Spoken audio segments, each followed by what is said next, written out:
আপনি তো একেবারে শুরুতেই বিতর্কে, আপনি তো চেয়ার নিয়ে বিতর্কে, হঠাৎ চেয়ার নিয়ে টানাটানি কেন? আইসি চেয়ার সঙ্গে ভিলুর চেয়ার, কেন এরকম পরিস্থিতি তৈরি হচ্ছে? দেখুন, যাদের চেয়ার চলে গেছে, যাদের চেয়ার হারিয়েছে, তারা এখন হিংসায় এগুলো কথা বলবে। কিন্তু আপনি কি কবিতা পছন্দ করেন না? আপনি এপাং ওপাং ঝপাং সেই কবিতা আপনি বন্ধ করে অবশ্যই দিচ্ছেন। কবিতা অবশ্যই পছন্দ করি। আমাদের সময়ে সিলেবাসেও ছিল না এপাং ওপাং ঝপাং। এটা কবিতা না কমেডি না ঠাকুমার ঝুলির গল্প, এটা নিয়ে সিদ্ধান্ত নেওয়া মুশকিল। তো সেই ধরনের পুস্তক কোনো লাইব্রেরিতে থাকলে সেখান থেকে আমার মনে হয় না জ্ঞানের কোনো বিকাশ ঘটবে। সেই জনকল্যাণ শিবিরের ভিজিটে গিয়ে সাগরপাড়া থানায় আমি গেছি। আমি সেই নতুন চেয়ারে টাওয়াল দিয়েছিল, সেখানে বসলাম। সেখান থেকে তৈরি হলো বিতর্ক। আমি আইসির চেয়ারে বসেছি বা ওসির চেয়ারে বসেছি। ওটা হাস্যকর একটা বিষয়। সুতরাং এই চেয়ার নিয়ে বিতর্কটা শুধুমাত্র একটাই কারণে, হিংসা। তাদের চেয়ার নেই, তারা চেয়ার হারিয়েছে, তাই গৌরীশঙ্কর ঘোষকে কালিমালিপ্ত করো, উল্টো পাল্টা বলো, মিথ্যা বলো। তৃণমূল কংগ্রেস, সিপিএম প্রত্যেকেই বলতো বিজেপি হিন্দুদের পার্টি, বিজেপি মুসলমানদের তাড়িয়ে দেবে, বিজেপি মুসলমানদেরকে নামাজ পড়তে দেবে না, মসজিদ বানাতে দেবে না, অনেক প্রচার করে একটা সমাজকে বিজেপি থেকে দূরে রেখেছে। নমস্কার, এই সময় লাইভে আপনাদের স্বাগত। আমি শিলাদিত্য। শুরু করছি রাজনীতি ডিকোডেড। আর আজ আমাদের স্টুডিওতে আমাদের সঙ্গে রয়েছেন রাজ্যের গ্রন্থাগার, মাস এডুকেশন এবং অনগ্রসর শ্রেণী কল্যাণ মন্ত্রী শ্রী গৌরীশঙ্কর ঘোষ। গৌরীশঙ্কর বাবু, আপনাকে স্বাগত জানাচ্ছি। ব্যস্ত সময়ে আমাদের স্টুডিওতে একেবারে সরাসরি উপস্থিতি। সাধারণত আপনাকে স্টুডিওতে পাওয়া যায় না, এবার স্টুডিওতে তো বটেই, এবং আপনি তো একেবারে শুরুতেই বিতর্কে, আপনি তো চেয়ার নিয়ে বিতর্কে, হঠাৎ চেয়ার নিয়ে টানাটানি কেন? আইসি চেয়ার সঙ্গে ভিলুর চেয়ার, কেন এরকম পরিস্থিতি তৈরি হচ্ছে? দেখুন, যাদের চেয়ার চলে গেছে, যাদের চেয়ার হারিয়েছে, তারা এখন হিংসায় এগুলো কথা বলবে। তাদের চেয়ার হারিয়েছে, তাদের চেয়ার নেই, তাদের মুখ্যমন্ত্রীর চেয়ার গেছে, তাদের জেলায় জেলায় চেয়ার গেছে। সুতরাং অন্য কেউ, যাদেরকে এতদিন মেরেছি, যাদেরকে মিথ্যা মামলায় ফাঁসিয়ে দিয়েছি, তারা গিয়ে চেয়ারে বসবে, সুন্দর চেয়ারে বসবে, এটা তাদের সহ্য হচ্ছে না। এটাই মূল বিষয়। দেখুন, আমি দীর্ঘদিন ধরে রাজনীতি করছি, একটু হলেও আমার এই কমন সেন্সটা রয়েছে যে আইসির চেয়ারে বসবো কিনা, বিডিও চেয়ারে বসবো কিনা, এসডিও চেয়ারে বসবো কিনা, এগুলো আমাদের পার্টি, যে পার্টিটা করি সেই পার্টির যে আদর্শ, যে নীতি, আর আমরা দীর্ঘদিন ধরে রাজনীতি করছি, সুতরাং এগুলো জানি। এখন যারা পুলিশকে পেটায়, যারা পুলিশকে টেবিলের নিচে লুকাতে বাধ্য করে, যারা পুলিশকে খুন করে, যারা পুলিশকে গালিগালাজ করে, তাদের তো নীতি আদর্শ নেই। তারা চেয়েছিল বোম পিস্তল নিয়ে রাস্তায় নেমে মানুষের গণতন্ত্রকে হত্যা করে যেন তেন প্রকারণে জিততে হবে, আর আমরা যা বলবো সেটাকে আইন মোতাবেক কার্যকর করতে হবে। সাধারণ মানুষ সেটাকে প্রত্যাখ্যান করেছে, তাদেরকে বিসর্জন দিয়েছে, ভারতীয় জনতা পার্টিকে ক্ষমতায় নিয়ে এসেছে। আর ক্ষমতায় আসার পরেই আমাদের মাননীয় মুখ্যমন্ত্রী শুভেন্দু অধিকারী মহাশয়ের নেতৃত্বে যে জনকল্যাণ শিবির, সেই জনকল্যাণ শিবিরের ভিজিটে গিয়ে সাগরপাড়া থানায় আমি গেছিলাম। সাগরপাড়ায় ভিজিট করে সাগরপাড়া থানার ওসি তিনি বলেন, আমাদের থানা ভাড়ায় চলছে, আমাদের এখনও জায়গা রয়েছে, বিল্ডিং হয়নি, একটু আসুন। আমি গেছিলাম। ওই থানার ওসি একটা নতুন চেয়ার এনে তার চেয়ারটা সরিয়ে সেখানে দিয়ে একটা টাওয়াল দিয়ে আমাকে বললো, স্যার এখানে বসুন। আমি বললাম, ওখানে আমি বসবো না। বলে, না, আমি আমার চেয়ার সরিয়ে নিচ্ছি, আপনি বসুন। আমি সেই নতুন চেয়ারে টাওয়াল দিয়েছিল, সেখানে বসলাম। সেখান থেকে তৈরি হলো বিতর্ক। আমি আইসির চেয়ারে বসেছি বা ওসির চেয়ারে বসেছি। ওটা হাস্যকর একটা বিষয়। মানে আমার এইটুকু সেন্স তো রয়েছে, আমি কেন আইসির চেয়ারে বসবো? হ্যাঁ, একটা বিষয় হতে পারে, যেমন বিডিওর চেম্বারে গেছি, বিডিও তার চেয়ারটা সরিয়ে নিয়ে তার পাশে একটা চেয়ার দিয়েছে, আমি বিডিওর পাশে বসে রয়েছি। সেটা নিয়েও অনেকে বলেছে আমি বিডিও চেয়ারে বসেছি। দেখুন, চেয়ারে যদি বসতেই হয় তাহলে তো আমি চেয়ার অবশ্যই ওকে বলতাম, চেয়ার দিন, আমি বসবো, এই ভাষাতেও কথা বলতে পারতাম। কিন্তু এই কালচার তো আমাদের দলে নেই। আমাদের দল আমাদের নীতি আদর্শকে সামনে রেখে এগিয়ে যায়, আমরাও সেভাবে এগোই। সুতরাং এই চেয়ার নিয়ে বিতর্কটা শুধুমাত্র একটাই কারণে, হিংসা। তাদের চেয়ার নেই, তারা চেয়ার হারিয়েছে, তাই গৌরীশঙ্কর ঘোষকে কালিমালিপ্ত করো, উল্টো পাল্টা বলো, মিথ্যা বলো, এর বাইরে কিচ্ছু নেই। অনেকেই এটাকে নিয়ে তৃণমূলের অফিসিয়াল পেজ থেকেও শেয়ার হয়েছিল, আমি দেখেছি, তাদের কুণাল ঘোষও শেয়ার করেছে, এরকম অনেকেই করেছে। এবং যারা করছে তারা পুলিশকে নিয়ে অনেক গালিগালাজ করেছে, তাদের দল পুলিশকে পিটিয়েছে, তাদের দল পুলিশকে টেবিলের নিচে লুকোতে বাধ্য করেছে, তারা পুলিশকে ন্যূনতম সম্মান দেয়নি। তারাই প্রশ্ন তুলছে যে গৌরীশঙ্কর ওসির চেয়ারে বসেছে, আমার পার্টি, আমার নীতি, আমার আদর্শ এই শিক্ষা আমাদের দেয় না। আমি যে চেয়ারটায় বসেছিলাম সেটা একটা নতুন চেয়ার, থানা কর্তৃপক্ষই আমাকে ওই নতুন চেয়ারে বসতে বলেছিল, আমি বসেছি, আইসি তার কাঠের চেয়ার সরিয়ে তার উপরে বসেছিল। এটাকে নিয়ে অহেতুক জলঘোলা হয়েছে, হয়তো বললাম আপনাদেরকে হিংসা। তৃণমূল চেয়ার হারিয়েছে, আর বিজেপির একটা গ্রামের ছেলে গৌরীশঙ্কর ঘোষ, যাকে পঞ্চায়েতে আমরা পিটিয়েছি, সে গিয়ে আর চেয়ারে বসবে, এই হিংসায় তারা এই কথাবার্তা বলছে, এর বাইরে কিচ্ছু না।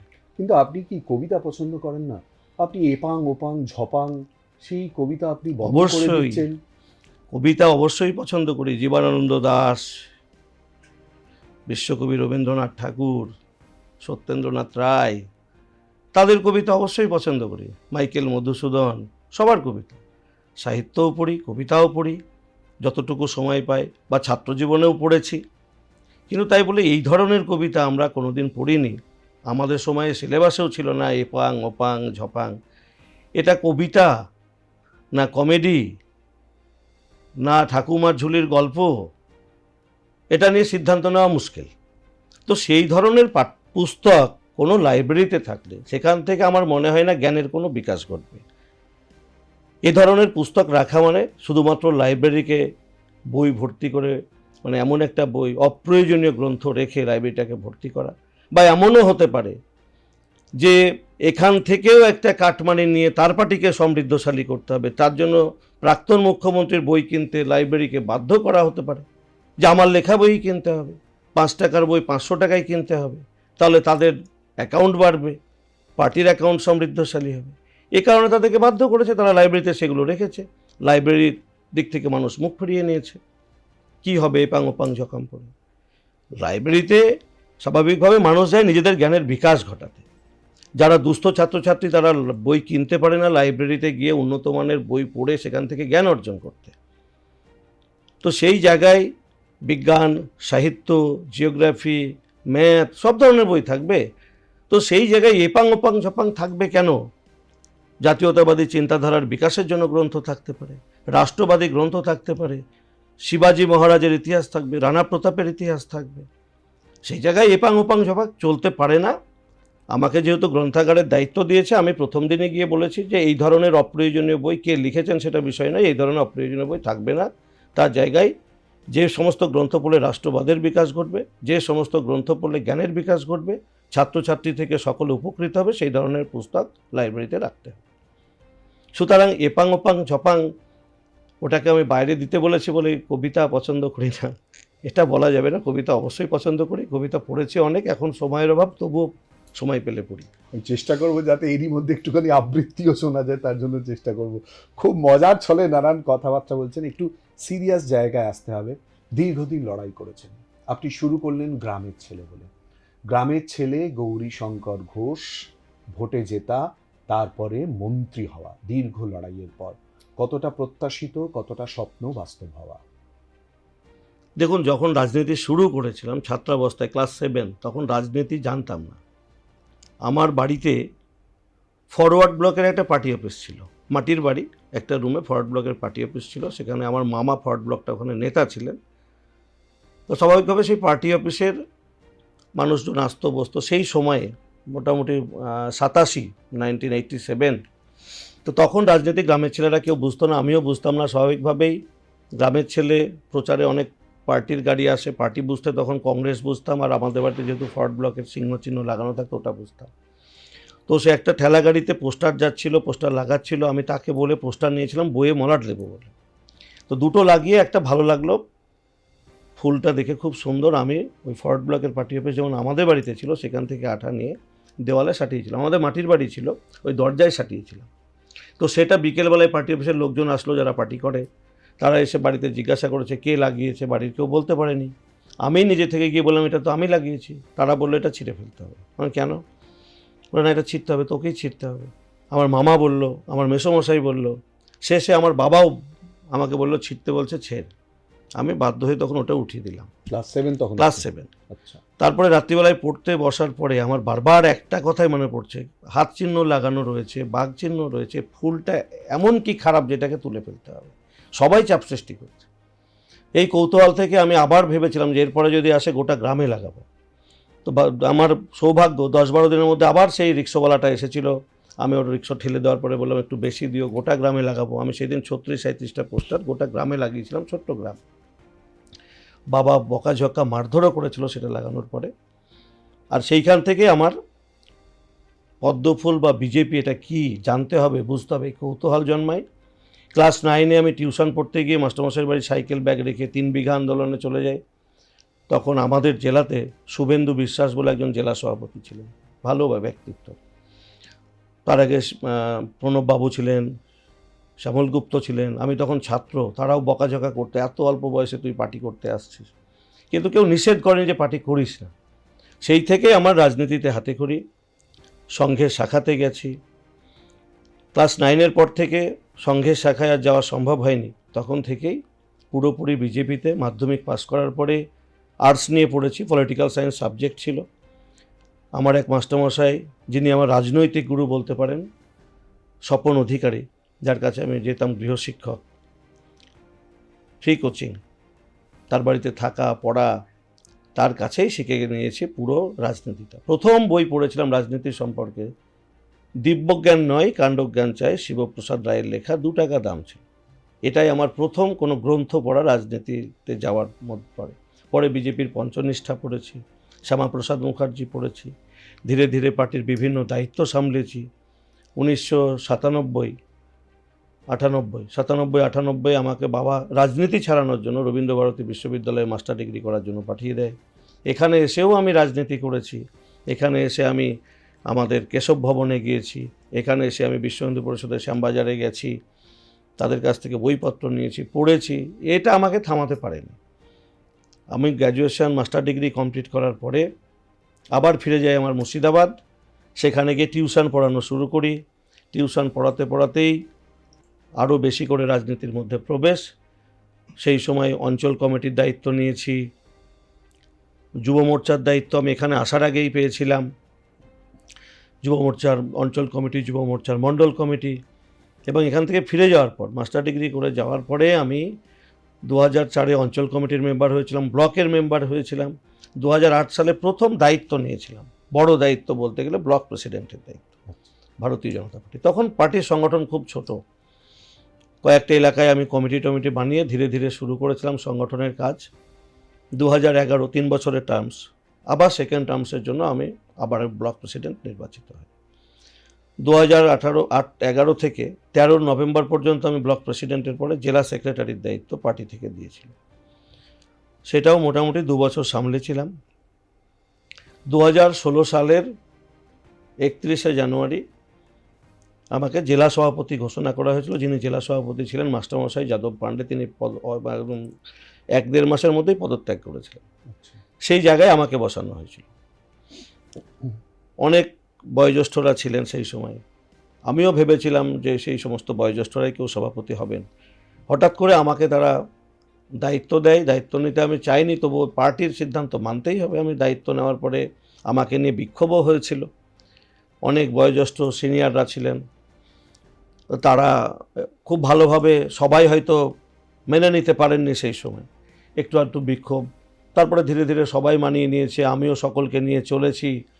খুব সুন্দরভাবে সবাই সহযোগিতা করেছে, আর সবার সহযোগিতা পেয়েছিলাম বলেই আবার দ্বিতীয় টার্মের জন্য আমাকে পুনরায় জেলা সভাপতি মনোনীত করা হয়েছিল বা নির্বাচিত করা হয়েছিল। আমি 2টো টার্ম পুরোপুরি মুর্শিদাবাদ, অখণ্ড মুর্শিদাবাদেরও সভাপতিত্ব করেছি, দক্ষিণ মুর্শিদাবাদেরও সভাপতিত্ব করেছে। এবং সেই সময়ে সমস্ত রাজনৈতিক দলের যারা নেতা রয়েছে তাদের কাছে শুনতে পাবেন যে বিজেপির শূন্য ছিল, সেখান থেকে অনেক যুবকদেরকে আমি দলের সঙ্গে যুক্ত করেছিলাম। এবং তাদেরকে যুক্ত করা আর বয়োজ্যেষ্ঠদের উপদেশ দুটোকে কাজে লাগিয়ে মুর্শিদাবাদ জেলায় একটা সংগঠন তৈরি আমরা করেছিলাম, যে সংগঠনের উপর ভিত্তি করেই আমরা 21 সালে 2 জন ওখান থেকে নির্বাচিত হই, বহরমপুর এবং মুর্শিদাবাদ, আমি আর সুব্রত মৈত্র। তার আগে 18-র পঞ্চায়েত ইলেকশনে বেধড়ক মার খেয়েছি। 19 সালে আমার গাড়িতে গুলি চলেছে ডোমকলে। 20 সালে দিলীপদার কনভয়ে ছিলাম, দিলীপদা তখন রাজ্য সভাপতি, দিলীপদার গাড়ি ভেঙেছে, আমার গাড়ি ভেঙেছে। অনেক অত্যাচার হয়েছে, 7-8খানা মিথ্যা মামলা আমার নামে হয়েছে। বিভিন্নভাবে চেষ্টা হয়েছিল তৃণমূল পক্ষ থেকে যে থামিয়ে দেওয়ার, কিন্তু আমরা তো একটা নীতি আদর্শ নিয়ে চলি। সেই নীতি আদর্শকে থামানোর মতো ক্ষমতা তৃণমূলের ছিল না। তারা মেরেছে, মেরে ফেলার চক্রান্ত করেছে, গুলি চালিয়েছে, বাড়ি জ্বালিয়ে দেওয়ার জন্য চেষ্টা করেছে, অনেক কার্যকর্তাকে মিথ্যা মামলায় জেলে রেখেছে। আমরা সকলকে নিয়ে লড়াই করে বিজেপিকে একটা শক্ত ভিতের ওপর মুর্শিদাবাদ জেলায় দাঁড় করিয়েছি। আজকের দিনে সেই জেলাতে বিজেপি 8টা আসনে জিতেছে। মানুষ বুঝতে শিখেছে। তৃণমূল কংগ্রেস, সিপিএম প্রত্যেকেই বলতো বিজেপি হিন্দুদের পার্টি, বিজেপি মুসলমানদের তাড়িয়ে দেবে, বিজেপি মুসলমানদেরকে নামাজ পড়তে দেবে না, মসজিদ বানাতে দেবে না, অনেক প্রচার করে একটা সমাজকে বিজেপি থেকে দূরে রেখেছে। শুধু দূরে রাখাই নয়, সেই সমাজটাকে বিজেপির প্রতি বিদ্বেষ মনোভাবাপন্ন করে তুলেছে। আর আমি সেই রকম একটা জেলায় বাস করি যেখানে প্রায় 70% মুসলমানের বাস। সেখানে থেকেও পার্টিটাকে এই জায়গায় আনতে পেরেছি। আমাদের সমস্ত স্তরের কার্যকর্তাদের ঐক্য, নিষ্ঠা, আদর্শর প্রতি আসক্তি, সেই কারণেই আমরা আজকে পার্টিকে এই জায়গায় আনতে পেরেছি। মোটামুটি আমি এটা বলতে পারি যে মুর্শিদাবাদ জেলায় আজকের দিনে দাঁড়িয়ে ভঙ্গুর তৃণমূল, বৃদ্ধপ্রায় কংগ্রেস, বিলুপ্ত প্রায় সিপিএম, এদেরকে আর মানুষ বিশ্বাস করে না। মানুষ চাইছে সবকা সাথ সবকা বিকাশের সঙ্গে থাকতে। আর আমরাও মানুষকে সেই বিকাশের রাজনীতির স্বাদ পাওয়ানোর জন্য গ্রামে গঞ্জে ময়দানে নেমে রাজনীতি করছি। বাড়ির লোক এবং গ্রামের মানুষ যখন জানতে পারলেন গৌরীশঙ্কর ঘোষ তো ভোটে জিতেইছেন, তার সঙ্গে এবারে মন্ত্রী হিসেবে শপথ নিচ্ছেন, কি বললেন? মেয়েই বা কি বললেন? গ্রামের মানুষ খুব খুশি, স্বাভাবিক। এত বড় একটা দায়িত্ব আমাদের গৌরীদা পেয়েছে। মানুষ ভাবতেই পারেনি যে এই গ্রামের ছেলে গৌরীশঙ্করকে মন্ত্রিত্ব দেবে, সে যে মন্ত্রী হোক না কেন। তো অবশ্যই বাড়ির সামনে নাচ গান তারা করেছে। আমি তো কলকাতায় তখন পার্টি অফিসে গেলাম, অনেক মানুষের ভিড়, প্রচুর বাজি পোড়াচ্ছে, গান বাজনা হচ্ছে, মালা পড়াচ্ছে। ভালো যেমন লাগছিল, তার সঙ্গে সঙ্গে এটাও মনে হচ্ছিল যে মানুষের এই যে এত আবেগ, এই আবেগকে একটা সময় কন্ট্রোল করতে গেলে আমাকে মানুষকে পরিষেবা দিতে হবে। সে কারণে এটা যেমন একদিকে ভালো লেগেছে, তেমন একটা চ্যালেঞ্জের সামনেও আমাকে দাঁড় করিয়েছে। রাজনীতিতে অবশ্যই আমি সফল হয়েছি সংগঠন করার দিক থেকে। এখন আমার লড়াই অনগ্রসর কল্যাণ দপ্তর আর আমার মাস এডুকেশন এবং লাইব্রেরি নিয়ে মানুষকে পরিষেবা দেওয়া। মাননীয় মুখ্যমন্ত্রী শুভেন্দু অধিকারীর নেতৃত্বে যে সরকার চলছে, সেই সরকারের একজন মন্ত্রী হিসেবে সফল আমাকে হতেই হবে। বাড়ির লোক অবশ্যই খুশি, সবাই খুশি যে এই ছেলেটাকে আমরা অনেক বাধা দিয়েছি, সে আজকে মন্ত্রী হয়েছে। আমার বাবাও খুশি, সবথেকে বেশি খুশি আমার মা। কারণ আমাকে রাজনীতিতে যখন বাড়ি থেকে বাবা বাধা দিত রাজনীতি করতে হবে না, তখন কিন্তু আমাকে সব ধরনের সহযোগিতা করেছে আমার মা। বাবা বকতো, ঘরে বলতো আটকে রাখো, এখানেই পড়বে, এখানেই খাবে। বাবা বাড়ির বাইরে গেলে বেরিয়ে দেওয়া, বের করে দেওয়া, খেলতে দিতে দেওয়া, এগুলো মা করেছে। সেজন্য মা খুব খুশি। এখন মা একটু কষ্ট পাই যে আমি 3 দিন বাড়ি আসবো না, তখন মার খারাপ লাগে। ওই জন্য সকালে উঠে একবার ফোন করি, রাত্রিবেলা একবার মাকে ফোন করি। তো এগুলো চলছে, ভালো লাগছে। মেয়ে খুব বয়সে খুব ছোট, 6 বছর, তাও বলে বাবা তুমি তো আমাকে সময় দিচ্ছ না, তোমাকে তো এখন মানুষকে সময় দিতে হবে। হয়তো গল্প টল্প শোনে, এগুলো বলে। বাকি যেটুকু থাকি বাড়িতে একটু সময় দিয়ে। আমাদের বাড়িতে ডেয়ারি রয়েছে, আমরা গোয়ালা, এখনও 20খানা গরু রয়েছে। বাড়িতে পনির হয়, দই হয়। আগে আমিও দাদাকে হেল্প করতাম, প্রথমে বাবা করতেন, এখন দাদা পুরোটা দেখে। ওটাই আমাদের আয়ের প্রধান উৎস বলতে পারেন, ডেয়ারি। আর আমাদের কিছুটা জমি জায়গাও রয়েছে, সেটা এখন আর আমরা সরাসরি নিজেরা পারি না আবাদ করতে, কারণ বাড়িতে লোকজন কম, লেবার দিয়ে করতে হয়।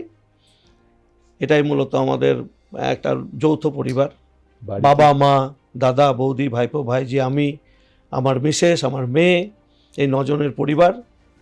একদম খুব আনন্দের সঙ্গে আমরা গ্রাম্য জীবন উপভোগ করি। যৌথ পরিবার, ভালো লাগে, গ্রামের মানুষের সঙ্গে খোলামেলা মেশা। তো শহর খারাপ লাগে এটাও আমি বলবো না, অবশ্যই শহরের প্রয়োজনীয়তা রয়েছে, শহরকেও ভালো লাগে, কিন্তু গ্রামে যেমন খোলামেলা একটা পরিবেশ, এটা শহরে পাওয়া স্বাভাবিকভাবেই সম্ভব নয়। তো শহরে 2 দিন 3 দিন তারপরেই মনে হয় যে না একটু গ্রামে যাই। আপনি বলছেন বাড়িতে ডেয়ারি রয়েছে, দীর্ঘদিন আপনি সাহায্য করেছেন, কাজ করেছেন, তা আপনি ডেয়ারির জিনিসপত্র উপভোগ করেন? সরাসরি বলছি, দুধ টুধ খান? অবশ্যই দুধ তো খেতেই হবে, ঘষে ছেলে। টক দই আর দুধ বাড়িতে থাকলে দুটো অবশ্যই খাবো। দুপুরে টক দই বা বাড়ি থেকে বেরোনোর সময় টক দই, মুড়ির সঙ্গে হতে পারে, রুটির সঙ্গে হতে পারে, ভাতের সঙ্গে হতে পারে, আর রাত্রিবেলায় দুধ। দুধ থেকে এই যে টানা খাচ্ছেন, রোজ খাচ্ছেন তো? এখন বন্ধ, কলকাতায় এসেছি, কোথায় পাবো? দুধ থেকে কি সোনা পেলেন? অবশ্যই। সোনা সেই অর্থে আমি যে অলংকার পড়ছি বা সব্যসাচীর বান্ধবীর ঘরে যে সোনা পাওয়া গেছে সেই সোনা নয়। এ সোনা তরল সোনা, যে সোনা সুষম খাদ্য হিসেবে আমরা ব্যবহার করি, সে সোনা অবশ্যই রয়েছে। আপনি কিন্তু খুব ইন্টারেস্টিং, মানে একেবারে দুধ থেকে, তরল সোনা থেকে, সব্যসাচী দত্তের বান্ধবীর বাড়িতে পাওয়া সোনা, সবটাকে রিলেট করিয়ে দেওয়া। 2018 সালে আপনি তৃণমূল কংগ্রেসের হাতে মার খেয়েছেন। আপনি বলছেন প্রাণ সংশয় নিয়ে পরিবারের মধ্যে একটা আতঙ্কের জায়গা তৈরি হয়েছিল, বাড়ি প্রায় জ্বালিয়ে দেওয়া। আপনি লোকসভা নির্বাচনে ভোটেও দাঁড়িয়েছিলেন। বিজেপির অন্যতম গুরুত্বপূর্ণ এজেন্ডা 2024 পরবর্তী সময়, অবশ্যই করে 2026 তো বটেই, ফেন্সিং অর্থাৎ অনুপ্রবেশ ইস্যু। আপনি যখন গিয়েছিলেন প্রচারে, যেহেতু মুর্শিদাবাদ কার্যত বর্ডার, সেই জায়গায় কি দেখেছিলেন, আজ কি দেখছেন? তখন তো উন্মুক্ত বর্ডার, একদম উন্মুক্ত। পুরো ধরুন মানে আমার লোকসভার মধ্যে ভগবানগোলা, রানীনগর, জলঙ্গি 3টে বিধানসভা বর্ডার এলাকায় পুরো খোলা, পদ্মা নদী, অবাধে অনুপ্রবেশকারীরা অনুপ্রবেশ করতে পারবে। কারণ বিএসএফের পক্ষে ওইটুকু মানে একটা চৌকিতে একজন, 200 মিটার বা 300 মিটার দূরে আরও একটা চৌকি, এইসব জায়গা থেকে রাত্রের অন্ধকারে বা এই সময়ে পুরো পাটের জমি, 500 বিঘা, 700 বিঘা, 1000 বিঘা শুধুই পাট, ওর মধ্যে কেউ ঢুকে গেলে আর দেখতে পাবে না। সেই জায়গায় দাঁড়িয়ে যদি ফেন্সিং না থাকে, বিএসএফের পক্ষে অসম্ভব অনুপ্রবেশ আটকানো। সে কারণে দীর্ঘদিন ধরে অনুপ্রবেশ সমস্যা এই বাংলায় রয়েছে, আমাদের জেলায় রয়েছে। অনুপ্রবেশের জন্য কর্মসংস্থান হারিয়েছে বাংলার মানুষ, অনুপ্রবেশের জন্য কর্মসংস্থান হারিয়েছে আমার জেলার মানুষ, অনুপ্রবেশের জন্য আজকের আমাদের নিরাপত্তা বিঘ্নিত হচ্ছে, অনুপ্রবেশের জন্য সার্বভৌমত্ব চ্যালেঞ্জের সামনে দাঁড়াচ্ছে। সেই জায়গায় দাঁড়িয়ে নতুন সরকারের মুখ্যমন্ত্রী সম্মানীয় শুভেন্দু অধিকারী মহাশয় যেভাবে তিনি অতি দ্রুততার সঙ্গে প্রয়োজনীয় জমি বিএসএফের হাতে তুলে দেওয়ার জন্য নির্দেশ জারি করেছেন এবং জমি পেয়েও গেছেন বিএসএফেরা, এবং ফেন্সিংয়ের কাজ শুরুও হয়ে গেছে আমার জেলাতে। ভালো লাগছে, আমি এরপরেও গেছিলাম, সেই দিন রাত্রিবেলায় আমি বিএসএফের ওই দেখতে গেছিলাম, রাত্রি হয়ে গেছিল। তো আমরা গ্রামের মানুষও খুব খুশি, ফেন্সিং দিচ্ছে। 2-1টা জায়গায় মানুষ একটু অসন্তুষ্ট, তাদের জমি ওপারে পড়ে যাচ্ছে। তো ভালো কিছু পাওয়ার জন্য সামান্য ত্যাগ স্বীকার করতে হবে, আমরা মানুষজনকেও বোঝাচ্ছি, মানুষও বুঝতে চাইছে। তো এই ফেন্সিং সম্পন্ন হলে পুরোপুরি অনুপ্রবেশ বন্ধ হবে, আমাদের যে সার্বভৌমত্ব, আমাদের যে নিরাপত্তা সেটা সুনিশ্চিত হবে, আমাদের কর্মসংস্থান আমাদের রাজ্যের মানুষ, আমাদের জেলার মানুষ পাবে। সুতরাং মানুষ খুশি, ফেন্সিং দেওয়া হচ্ছে, জমি পাচ্ছে। বিগত দিনে রাজ্য সরকার কেন্দ্র সরকারের সঙ্গে অসহযোগিতা করেছে, শুধু অসহযোগিতা নয়, প্রাক্তন মুখ্যমন্ত্রী বিএসএফকে নিয়ে প্রশ্ন তুলেছিলেন, বিএসএফের ভূমিকা নিয়ে প্রশ্ন তুলেছেন। যারা নিজেদের জীবনকে বিপন্ন করে বর্ডারে দাঁড়িয়ে থাকে দেশ রক্ষার জন্য, আমাদেরকে নিশ্চিন্তে ঘুমাতে দেওয়ার জন্য, তাদের প্রতিও প্রশ্ন তুলেছেন প্রাক্তন মুখ্যমন্ত্রী।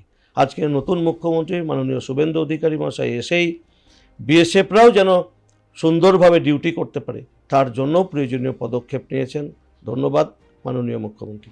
আপনাদের আরো গুরুত্বপূর্ণ ইস্যু, এবং যেটা ভোটে জেতার পর থেকে আমরা খুব বেশি পরিমাণে দেখতে পাচ্ছি, দুর্নীতিতে যারা জড়িত তাদেরকে ছাড়া হবে না, একদম আপনাদের ঘোষিত অবস্থান, প্রতিশ্রুতি, এবং সেই অনুযায়ী যাতে কাজ হয় সেই ছবি আমরা দেখতে পাচ্ছি। দেখুন, ডিম ছুড়লেই আর চোর চোর বলে চিৎকার করলেই এই দুর্নীতি তো আটকানো যাবে না।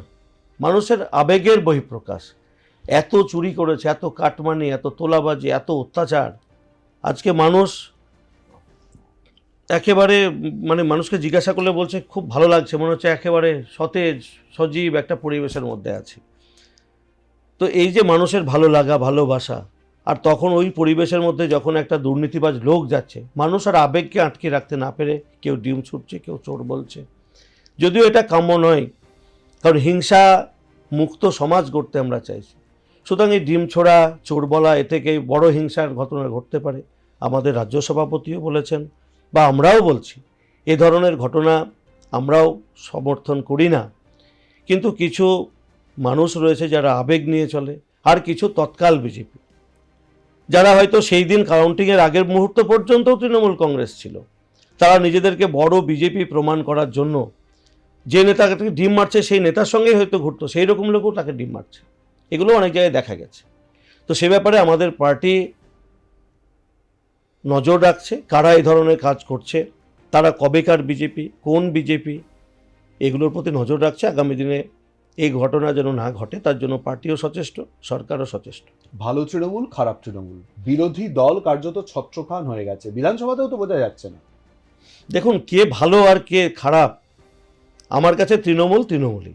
যে পার্টির নীতি নেই, আদর্শ নেই, একটা কোম্পানির মতো ব্যবসা করত, আজকে কোম্পানির প্রোডাক্ট খারাপ মানুষের কাছে প্রমাণিত হয়েছে, কোম্পানি ছত্রখান হয়ে গেছে। ওদের মধ্যে কেউ, একদিকে দেখছি বিধানসভার মধ্যে বর্ষিয়ান তৃণমূল নেতা শোভনবাবু বসছেন, কামারহাটির বিধায়ক, রঙিন বিধায়ক মদনদাও বসছেন, সঙ্গে আমরা দেখতে পাচ্ছি অশোক দেব, তিনিও বর্ষিয়ান নেতা তৃণমূলের, বেলেঘাটার বিধায়কও থাকছেন কুণালবাবু, তারা একদিকে বসছেন, উল্টো দিকে তৎকাল তৃণমূলই বলবো, 5 বছরের তৃণমূল বা 7 বছর বামপন্থী রাজনীতি করতেন যিনি, ঋতব্রত, তিনি বিরোধী দল নেতা, প্রাক্তন মুখ্যমন্ত্রীর কাছের, তার বাড়ি থেকে সীমায় আসতো ঈদের দিনে, মাননীয়া বলতেন, ভাইফোঁটাও দিতেন, সেই ববি হাকিম, তিনিও আজকে মাননীয়ার বিরুদ্ধে গিয়ে বসছেন। মানে তারা যে কি নাটক করছে বলা খুব মুশকিল।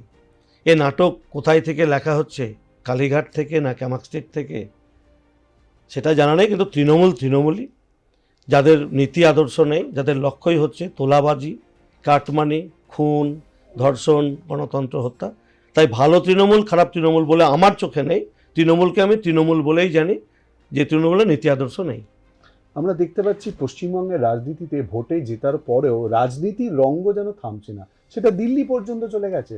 সাংসদদের মধ্যেও একই পরিস্থিতি তৈরি হচ্ছে, সেখানেও বিদ্রোহী সাংসদদের বক্তব্য এনসিপিআইতে মিশে যাওয়া, এই রকম পরিস্থিতি বাংলার রাজনীতি দিল্লি পর্যন্ত টেনে নিয়ে গেল।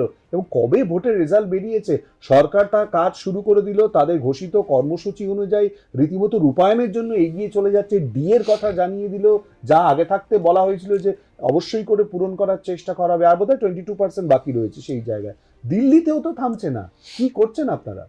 দেখুন, আমরা আর কি করবো, আমরা আমাদের নীতি আদর্শ লক্ষ্যকে নিয়ে এগিয়ে চলেছি, আমাদের সংকল্পপত্রকে রূপায়ণের জন্য কাজ করছি। তৃণমূল কি করবে বুঝে উঠতে পারছে না। মানুষ তাদেরকে বিসর্জন দিয়েছে, মানুষ তাদেরকে প্রত্যাখ্যান করেছে।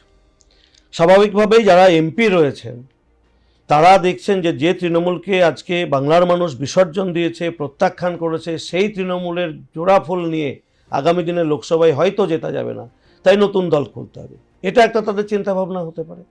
দ্বিতীয়ত, তারা যদি করাপশানের সঙ্গে যুক্ত থাকেন, তারা ভাবছেন যে আমরা মমতা ব্যানার্জি, অভিষেক ব্যানার্জির কাছ থেকে বেরিয়েছে, নতুন দল খুললে আমরা হয়তো এই দুর্নীতির হাত থেকে রেহাই পেয়ে যাব, এ ভাবনা থাকতে পারে। অথবা তৃণমূল নেত্রী এবং তাদের নেতার সাজানো নাটকের জন্যও তারা এই ঘটনা ঘটাতে পারে, এটা তাদের সম্পূর্ণ নিজস্ব ব্যাপার, তাদের ব্যক্তিগত ব্যাপার। কিন্তু এটা আমি বলবো যে তৃণমূল কংগ্রেসকে মানুষ প্রত্যাখ্যান করেছে, তারা নাটক করুক, নতুন দল করুক বা অন্য কোনো দলের সঙ্গে মিশে যাক, এরা ভোটে দাঁড়ালে মানুষ এদেরকে প্রত্যাখ্যান করবে, এদেরকেও বিসর্জন দেবে।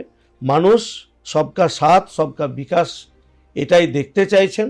যেভাবে আমরা সংকল্পপত্রের কথা বলেছিলাম, সেই সংকল্পপত্র মাননীয় মুখ্যমন্ত্রী 1 মাস 15 দিনের মধ্যে আমরা 20% দিয়ে দিলাম, যেটা 15 বছরে মমতা ব্যানার্জি দিতে পারেন। তো আজকে যে বিজেপি যেটা বলেছে অন্নপূর্ণা ভাণ্ডার আমরা দিচ্ছি, আমরা জুলাই থেকে আয়ুষ্মান ভারতের জন্য জনকল্যাণ শিবিরে আমরা কার্ড মানুষ যেন পায়, সুবিধা পায়, তার জন্য শিবিরের ব্যবস্থা করেছি। আমরা বাজেটেও ঘোষণা করেছি যে গ্র্যাজুয়েশন কমপ্লিট করেছে সেই সমস্ত ছাত্রছাত্রীরা তাদের পড়াশোনা চালিয়ে যাওয়ার জন্য 3000 টাকা করে পাবে, যারা 21-এর নিচে গ্র্যাজুয়েশন করেনি তারা 2000 টাকা পাবে।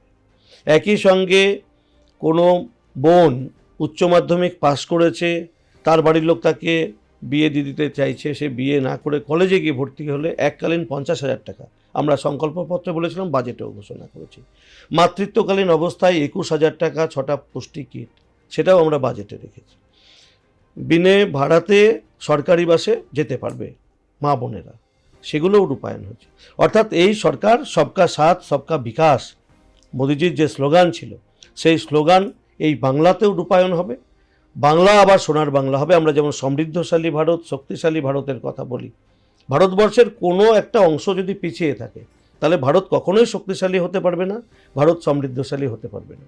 তাই যে বাংলা একসময় সারা দেশকে পথ দেখাতো, যে বাংলা স্বাস্থ্য, শিক্ষা, কর্মসংস্থান, শিল্প, কৃষি সব দিক থেকে স্বাধীনতার সময় এগিয়েছিল, সে বাংলা আজকে সার্বিকভাবে বিচার করলে ভারতবর্ষের 20তম 21তম রাজ্য হিসেবে পরিগণিত হয়।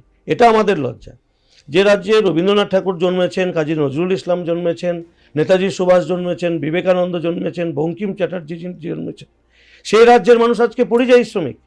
সেই রাজ্যের মানুষ আজকে ডাক্তার বোনকে ধর্ষণ করছে।